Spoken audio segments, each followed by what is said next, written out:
Israel Hamas যুদ্ধ শুরুর পর আশঙ্কা জন্মেছিল এই সংঘাত ধীরে ধীরে মধ্যপ্রাচ্যের অন্যান্য অঞ্চলেও ছড়িয়ে পড়বে। এই আশঙ্কা এখন বাস্তবে রূপ নিয়েছে। এবার অবরুদ্ধ গাজার রাফা সীমান্তে মিশরীয় সেনাদের সঙ্গে ইসরায়েলি সেনাদের মধ্যে তীব্র গোলাগুলি হয়েছে। এতে এক সেনা নিহত হওয়ায় অল্প সময়ের ব্যবধানে দুই দেশ তীব্র উত্তেজনায় জড়িয়ে পড়েছে। এর আগেও দুই দেশের মধ্যে সংঘর্ষের ঘটনা ঘটে। জানা যায়, অবরুদ্ধ গাজা উপত্যকার রাফা ক্রসিংয়ে মিশরীয় ও নেতানিয়াহুর সৈন্যদের গুলি বিনিময়ে অন্তত এক মিশরীয় সেনা নিহত হয়েছে। তবে মিশরীয়দের হামলায় অন্তত 7 ইসরায়েলি সৈন্য আহত হয়েছে বলে অসমর্থিত একটি সূত্র জানিয়েছে। দুই দেশের মধ্যকার বিদ্যমান উত্তেজনাকর পরিবেশে এই ঘটনা সার্বিক পরিবেশের আরও অবনতি ঘটাতে পারে বলে আশঙ্কা করা হচ্ছে। ইসরায়েলি সামরিক বাহিনী দাবি করেছে, মিশরীয় সৈন্যরাই প্রথমে তাদের লক্ষ্য করে গুলি করেছে। তারা পাল্টা জবাব দিয়েছে। ইসরায়েলি মিডিয়া ওয়াইনেটের খবরে বলা হয়, গুলিতে এক মিশরীয় সৈন্য নিহত হয়েছে, আরও কয়েকজন আহত হয়েছে। মিশরীয় সামরিক বাহিনীর এক মুখপাত্র বিবৃতিতে বলেছেন, মিশরীয় বাহিনী রাফা সীমান্তে গুলিবর্ষণের ঘটনা তদন্ত করছে। তিনি একজনের মৃত্যুর খবরও স্বীকার করেছেন।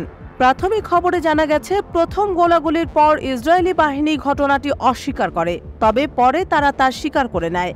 এই ঘটনা বিদ্যমান পরিস্থিতি আরও জটিল করে তুলতে পারে। ইসরায়েলের সাথে মিশরের শান্তি চুক্তি থাকলেও রাফা ক্রসিং নিয়ে তাদের মধ্যে মতানৈক্য চলছে।